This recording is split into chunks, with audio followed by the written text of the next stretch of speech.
అందరికీ నమస్కారం. రాధారమణం తెలుగు ఆడియో నవల్కి స్వాగతం. ముందుగా నా ఛానల్ని సబ్స్క్రైబ్ చేయండి. బోరుగా అనిపిస్తే స్కిప్ చేసేయండి. కొంచెం లెంత్ ఎక్కువగానే ఉంటుంది. ఇక కథలోకి వెళ్ళిపోదాం. రాక్షసుడి వలలో అందాల జాబిలమ్మ 42వ ఎపిసోడ్. ఇక్కడ జానకమ్మ శ్యామను చెయ్యి పట్టుకుని లోపలికి తీసుకుని వెళ్తుంటే శ్యామ వెనక్కి తిరిగి తన అక్క వైపు చూస్తూ ఇప్పుడు అక్క నా గురించి ఏమనుకుంటుందో అని తన మనసులో భయపడుతూ ఉంటుంది శ్యామ. సుకన్య అలా జానకమ్మ గారు శ్యామని తీసుకెళ్తే తనని అంత కోపంగా వార్నింగ్ ఇచ్చి శ్యామని అలా తీసుకుని వెళ్ళిపోతుంటే వీళ్ళందరికీ ఇది ఏదో మందు పెట్టింది, లేకపోతే ఎప్పుడూ లేనిది జానకమ్మ నాకే వార్నింగ్ ఇస్తుంది. ఇప్పుడు నేనేం చేశాను? దాని హద్దుల్లో ఉండమని చెప్పాను అంతేగా అనుకుంటూ అమ్మ ఎప్పుడు వస్తుందో రాని దీని పని చెబుతాను అనుకుంటూ ఇటువైపుకు తిరిగేసరికి ఆదిని తగులుకుని పడబోతుంది సుకన్య. వెంటనే ఆది తన చేతిలోని పూజకు సంబంధించిన సామాను కింద పెట్టి తనని పడనివ్వకుండా నడుం పట్టుకొని ఆపుతూ ఉంటాడు. పైనుండి అంతా చూస్తున్న కేశవ తన చేతిలో సిగరెట్టుని కాలుస్తూనే అక్కడ జరిగేదంతా చూస్తూ ఉంటాడు కేశవ. ఆదికి పైన కేశవ చూస్తున్నాడని తెలుసు. కావాలని ఇంకా సుకన్యకి దగ్గరగా లాక్కుంటూ తన కళ్ళల్లోకి చూస్తూ తన వేలితో సుకన్య ముఖం మీద రాస్తూ ఏంటమ్మా ఈరోజు అంత కోపంగా ఉన్నావు? నేను కనబడలేదనా అని కోపం వచ్చిందా నీకు అని కన్ను కొట్టి అడుగుతాడు ఆది. సుకన్య గుడ్లు పెద్దవి చేసి చూస్తూ ఛీ నువ్వు కనబడలేదని నాకు కోపం రావడం ఏంటి, వదులు అని అంటుంటే ఆది ఓరగా కేశవని చూస్తూ ఉంటాడు. కేశవ చిన్నగా నవ్వుతూ తన వైపే చూస్తూ ఉండేసరికి ఆది అదంతా గమనిస్తూ అని సుకన్యని చూసి నిట్టూరుస్తూ నేను పెద్ద కష్టపడక్కర్లేదు ఈ గండు చీమని నా లైన్లో పెట్టుకోవడానికి. కేశవన్న చూశాడుగా డైరెక్ట్గా ముహూర్తాలు పెట్టించేస్తాడులే అని సుకన్యని చూస్తూ సిగ్గుపడుతూ చిలిపిగా నవ్వుకుంటూ ఉంటాడు ఆది. సుకన్య ఆది సిగ్గుని చూస్తూ విసుగ్గా ఏంటి వీడు సిగ్గుపడుతున్నాడు అని కోపంగా ఆదిని ఒక తోపు తోస్తుంది. పడేవాడు కాస్త నిలదొక్కుని సుకన్య వైపు చూస్తూ ఏంటమ్మా అలా తోసేసావు సరసం అని దగ్గరకు వస్తుంటే అక్కడే ఆగు, ఎంత ధైర్యం నీకు, నా నడుమే పట్టుకుంటావా అని కోపంగా అంటుంది సుకన్య. ఆది సుకన్యని పైనుండి కిందకి చూస్తూ ఏంటే నిన్ను పట్టుకోవడానికి నాకు ధైర్యం కావాలా, బలం ఉంటే చాలదా అంటూ తన శరీరాన్ని విరుచుకుంటూ ఏం నా బలం చూపించనా అని తన మీదకి వస్తూ ఉంటే సుకన్య ఆది తన మీదకు రావడంతో కొంచెం వెనుకకు అడుగులు వేస్తూ చిరాకుగా ఆది వైపు చూస్తూ ఏంటి అంత మీదకి వస్తున్నావు, కొంచెం దూరంగా నిలబడు అని ఆదితో పెట్టుకుంటే తనకే ప్రమాదం అని ఆలోచిస్తూ మాట మారుస్తూ ఏంటి పూజకి కావలసిన సామానం తెచ్చేసావా, ఇలా ఇవ్వు వాటి కోసమే అక్కడి నుండి ఎదురు చూస్తున్నా అంటూ నేను వాటిని లోపల పెట్టుకుని వెళ్తాను అంటూ సామానం కోసం కిందకి వంగుతూ ఉంటుంది సుకన్య. తనకి అడ్డుగా నిలబడతాడు ఆది. కేశవ వాళ్ళిద్దరినీ చూస్తూ నవ్వుకుంటూ లోపలికి వెళ్ళిపోతాడు. కేశవ లోపలికి వెళ్ళిపోవడం ఆది గమనించి తనలో తానే నవ్వుకుంటూ సుకన్యని వంకరగా చూస్తూ ఏంటే నువ్వు పడిపోతుంటే పట్టుకున్నా కదా, నాకు థ్యాంక్స్ చెప్పవా అని అడుగుతాడు ఆది. ఏంటి నేను పడిపోతే నా పర్మిషన్ లేకుండా నిన్నెవడు పట్టుకోమన్నాడు, నువ్వు పట్టుకున్నదే కాకుండా మళ్ళీ నేను నీకు థ్యాంక్స్ చెప్పాలా, ఎవడు చెప్పడు పా ఇక్కడి నుండి అని చిరాకుగా అంటుంది సుకన్య. ఏంటమ్మా థ్యాంక్స్ చెప్పమంటే అంత చిరాకు వస్తుందా, అయితే థ్యాంక్స్ చెప్పను అని అంటావు అని రెట్టించి అడుగుతాడు ఆది. అవును చెప్పను, ఏం చేస్తావు అని తన నడుము మీద చేతులు వేసుకుని పొగరుగా అడుగుతూ నిలబడుతుంది సుకన్య. ఆది సుకన్య చూస్తూ తన బయట చెదిరి నాభి కొంచెం కనిపిస్తూ ఉంటే అక్కడ గట్టిగా గిచ్చి సరే నాకు కావలసింది నేను తీసుకున్నానులే, నీ థ్యాంక్స్ నాకు అవసరం లేదు అని ఆ సామానం తీసుకుని సుకన్య తేరుకునే లోపల నవ్వుకుంటూ లోపలికి వెళ్ళిపోతాడు ఆది. అప్పుడే సుకన్య కోసం బయటకు వస్తున్న అంకిత చందన ఆది చేసిన దానికి అలానే షాక్‌లో ఉండిపోతారు. ఆది లోపలికి వెళుతుంటే ఆదినే చూస్తూ ఉంటారు. కానీ ఆది వాళ్ళు తనని చూస్తున్నారు అని తెలిసినా వాళ్ళ వైపు చూడకుండా సిగ్గుపడుతున్నట్టు లోపలికి వచ్చేస్తాడు ఆది. సుకన్య ఆదిగిచ్చిన చోట రుద్దుకుంటూ ఆ అని అరుస్తూ కోపంతో సచ్చినోడా నిన్నిలా కాదు అని అక్కడ రాయి తీసి ఆదిని కొడదామని అనుకుంటుంది సుకన్య. ఆది లోపలికి వెళ్ళిపోతూ ఉంటే అప్పుడే అంకిత, చందన వాళ్ళిద్దరూ ముఖముఖాలు చూసుకుంటూ నవ్వుకుంటూ సుకన్య అలా అరుస్తూ రాయి తీసేసరికి వాళ్ళిద్దరికీ ఏదో అర్థమై సైగ చేసుకొని సుకన్య దగ్గరగా వచ్చి నిలబడి, ఏంటే ఆ రాయిని తీసి మా ఇంటి మీదకి విసురుతున్నావేంటి? అంటే కొంప తీసి మా ఇంటికి బొక్క పెట్టేస్తావా ఏంటి? అని అమాయకంగా అడుగుతుంది అంకిత. సుకన్య అంకిత అడిగిన దానికి ఛ, నేనెందుకు అలా చేస్తాను అని చేతిలో రాయిని కింద పడేస్తుంది సుకన్య.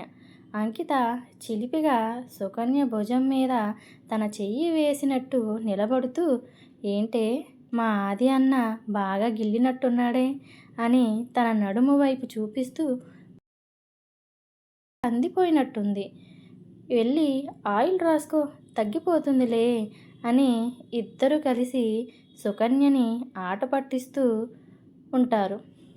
సుకన్య వాళ్ళిద్దరూ ఆట పట్టిస్తుంటే ఆ అని అరుస్తూ వాడు నా చేతికి దొరకాలి, ఏ కీలుకి ఆ కీలు విరిచేస్తాను, అయిపోయాడు నా చేతులు చూడు, దొంగ చచ్చినోడు ఎలా కందిపోయేలా గిచ్చాడో అని కోపంగా ఊగిపోతూ అంటుంది సుకన్య. అబ్బో నీకంత సీన్ లేదులే, ఇంకొకసారి మా అదికి దొరికావనుకో నువ్వే అప్పడం అయిపోతావు, చూసుకో మరి, కొంచెం ఆదితో జాగ్రత్తగా ఉండు అని సుకన్య దగ్గరగా వచ్చి ఎటకారంగా అంటుంది చందన.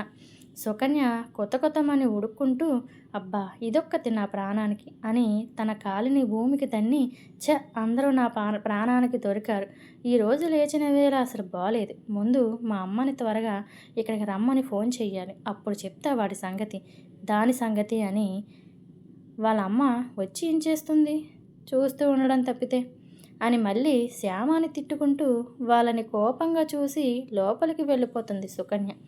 సుకన్య కోపంగా అలా వెళ్ళిపోతుంటే అంకిత, చందన తనను చూసి గట్టిగా నవ్వుకుంటూ భలే ఉంది జోడి, అయితే మా ఆది అన్న తనకు సరైన జోడీనే ఎంచుకున్నాడు అన్నమాట అని ఇద్దరు నవ్వుకుంటూ ఉండగా జానకమ్మగారు వాళ్ళని పిలుస్తూ ఉంటే లోపలికి వచ్చేస్తారు.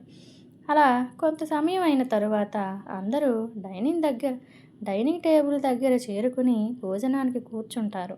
కేశవ కూడా అప్పుడే రెడీ అయి కిందకి వస్తూ అక్కడ అందరితో పాటు కుర్చీలో కూర్చుని ఉంటాడు కేశవ. కానీ తన మనసు కోరిన వ్యక్తి అక్కడ లేకపోయేసరికి కళ్ళతోటే వెతుకుతూ అటు ఇటు చూస్తూ ఉంటాడు కేశవ. కానీ శ్యామ అక్కడెక్కడ కనిపించదు. ఆ వెతకడం ప్రతాప్ గారి చూపు దాటిపోలేదు. అక్కడ చంద్రకాంత్, పరశురాం కూడా కేశవనే గమనిస్తూ వీడు కళ్ళతో అంతలా ఎవరిని వెతుకుతున్నాడు, నా కూతురు చంద్రనేమో అని ఆనందం పడుతూ ఉంటాడు పరశురాం. కిరణ్ అందరినీ గమనిస్తూ ఏంటి మా బావ మరీ అలా ఎవరి కోసమో వెతికేస్తూ ఉన్నాడు, మా చెల్లి కోసమా, వస్తుందిలే, అందరూ నిన్నే చూస్తున్నారు బావా అని చిన్నగా కేశవ భుజాన్ని గోకుతూ సిగ్గుపడుతూ ఉంటే తనని ఒక చూపు చూస్తాడు కేశవ. దెబ్బతో కిరణ్ వద్దులే బావా అలా చూడకు అని తన భోజనాన్ని నవ్వుకుంటూ తింటూ ఉంటాడు కిరణ్. వాళ్ళు మామూలుగా మాట్లాడుకుంటూ కేశవ ఎవరి కోసం అంతలా వెతుకుతున్నాడు అన్న సందేహం అక్కడున్న వాళ్ళందరిలో కలుగుతూ ఉంటుంది. ఇక్కడ శ్యామ, నిఖిత వంటగదిలోనే ఉంటారు. నిఖిత, శ్యామ మనం అక్కడ డైనింగ్ టేబుల్ దగ్గరికి వెళ్ళి కూర్చుందామని, పద నిన్ను మా వాళ్ళందరికీ పరిచయం చేస్తాను అని తనని తీసుకుని వస్తుంటే శ్యామ భయంగా నిఖిత చేయి పట్టుకుని అక్కడ అందరూ ఉండేసరికి వాళ్ళందరిలో ముఖ్యంగా కేశవ అక్కడకు రావడం చూసి వెంటనే పరుగున లోపలికి వెళ్ళిపోతుంది శ్యామ. శ్యామ అలా వెళ్ళిపోయేసరికి కేశవ తింటున్నవాడు కాస్త చిన్నగా శ్యామను చూసి నవ్వుకుంటూ ఉంటాడు. ఇటు ప్రతాప్ గారు అటు కిరణ్ ఆ నవ్వుని పసిగట్టేస్తారు. ఇలా వెళ్ళిపోయిన శ్యామని చూస్తూ అక్కడ నిఖిత అలానే నిలబడేసరికి ఏమైందన్నట్టు అందరూ తననే చూసేసరికి వాళ్ళ వైపు ఒక వెర్రి నవ్వు నవ్వుతూ, నా స్నేహితురాలు కొంచెం భయస్తురాలు, ఇప్పుడే తీసుకొస్తాను, మీ అందరికీ పరిచయం చేస్తాను అని శ్యామ దగ్గరికి వస్తుంది. ఇక్కడ శ్యామ గోర్లు కొరుక్కుంటూ అక్కడే నిలబడి, అమ్మో ఆ రాక్షసుడు అక్కడే ఉన్నాడు, నేను అస్సలు బయటికి వెళ్ళను అని భయపడుతూ అనుకుంటూ ఉంటుంది. నిఖిత శ్యామ మాటలు అన్నీ వింటూ, ఇది మా అన్నయ్యని రాక్షసుని చేసేసిందిగా, రేపు ఒకవేళ వీళ్ళిద్దరికీ పెళ్లి జరిగితే అసలు మా అన్న దగ్గరలో నిలబడుతుందా అని ఒక రీల్ వేసుకుంటూ ఉంటే తనకు ఆ సిచ్యువేషన్ అంతా గుర్తుకొచ్చి తనలో తానే పెద్దగా నవ్వేసుకుంటూ ఉంటుంది నిఖిత. శ్యామ అయోమయంగా తన నవ్వుతూ ఉంటే అలానే చూస్తూ ఉండేసరికి సుగుణ గారు వచ్చి నిఖిత నెత్తి మీద ఒక మొట్టికాయ మొట్టి, ఏమైందే నీకు అలా నవ్వుకుంటున్నావు అని అక్కడున్న సాల్ట్ డబ్బాని తీసుకుని అడుగుతూ ఉంటారు. నిఖిత కోపంగా వాళ్ళ అమ్మ వైపు చూస్తూ, ఎందుకమ్మా అలా కొడతావు, ఏదో గుర్తొచ్చి నవ్వుకుంటున్నాను అని సమాధానం చెప్పేసరికి, చాలే నవ్వుకుంది, అక్కడ అందరూ భోజనం చేస్తుంటే ఇక్కడ మీరిద్దరు ఏం చేస్తున్నారు, పదండి అక్కడ వడ్డిస్తాను అని కసిరి ఆవిడ బయటికి వెళ్ళిపోతుంది. శ్యామ నిఖితని చూస్తూ, ఎందుకు నవ్వుతున్నావు అని అనుమానంగా అడుగుతుంది నిఖితని. మా శ్యామ మా అన్నని రాక్షసుని చేసేసి తనకి భయపడి పరుగున లోపలికి వచ్చేస్తుంటే నవ్వుకుంటున్నాను అని చెప్పేసరికి శ్యామ మనసులో అది నిజమేగా అనుకుంటూ ఉండగా జానకమ్మ వాళ్ళ దగ్గరికి వచ్చి, నిఖిత తను భయపడుతుంది కదా, మీరిద్దరూ ఇక్కడే భోంచేయండి అని వాళ్ళిద్దరికీ అక్కడే భోజనం వడ్డిస్తూ ఉంటుంది జానకమ్మ. వసుధ సుగుణ వాళ్ళిద్దరిని చూస్తూ అక్కడ బయట ఏం కావాలో అందరికీ వడ్డిస్తూ ఉంటారు. అందరికీ ఆ గుత్తి వంకాయ కూర రుచి బాగా నచ్చి, ఆహా ఈరోజు వంటలు అదిరిపోయాయేంటి, ఏంటి ఈరోజు స్పెషల్ మమ్మీ అని రుద్రాంశ్, కిరణ్ జానకమ్మ గారిని అడుగుతూ అందరూ చాలా ఇష్టంగా తింటూ ఉంటారు. అందరూ అలా తింటూ ఉండేసరికి జానకమ్మ గారు నవ్వుతూ, నారాయణ కూతురు, అదే నిఖిత ఫ్రెండ్ శ్యామ ఉందిగా, ఆ అమ్మాయే ఈరోజు వంట చేసింది అని చెబుతారు వడ్డిస్తూ. రుద్రాంశ్కి అసలు విషయం తెలియక ఎవరు మమ్మీ అని అడుగుతాడు. ఈలోగా నిఖిత శ్యామని బలవంతంగా వాళ్ళకి పరిచయం చేయడానికి బయటకు తీసుకుని వస్తూ ఉంటే రుద్రాంశ్ శ్యామని చూస్తూ షాక్ అవుతూ అలానే నోరు తెరుచుకుని ఉండిపోతాడు. పక్కన ఉన్న కిరణ్ రుద్రాంశ్ నోరుని మూస్తూ కొనసాగుతూ ఉంది. రేపు వచ్చే ఎపిసోడ్లో ఏం జరిగిందో తెలుసుకుందాం. ముందుగా నా ఛానల్ని సబ్స్క్రైబ్ చేసుకోవడం మాత్రం మర్చిపోకండి. బోరుగా అనిపిస్తే స్కిప్ చేసేయండి. రేపు వచ్చే ఎపిసోడ్లో చాలా ఇంట్రెస్ట్గా ఉండబోతుంది. నా స్టోరీ నచ్చితే లైక్ చేయండి. అలానే మీ అభిప్రాయాన్ని తెలపండి. నమస్తే.